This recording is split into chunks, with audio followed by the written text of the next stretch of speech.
Okay, so now I'm going to add a course date. I'll just quickly show you how to do that. First thing we have to do is we have to click on the Publish tab at the top here. Click on Publish, then click on Masters. You can see here I now have a list of different course masters. Now to add a course date to these masters, I click on Add Dates, which is that big green button there. I get to choose the different dates. So I want to start 2 different courses. I can select 2 dates and I scroll down, add them to the list. Now I've got those 2 dates on the list. Now I can select a venue, click on the lightning bolt. I don't need to make any other changes. I can click on Add.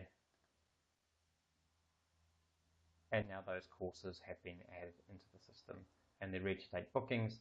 If we're using the WordPress plugin now, they are now available on the website to take enrollments.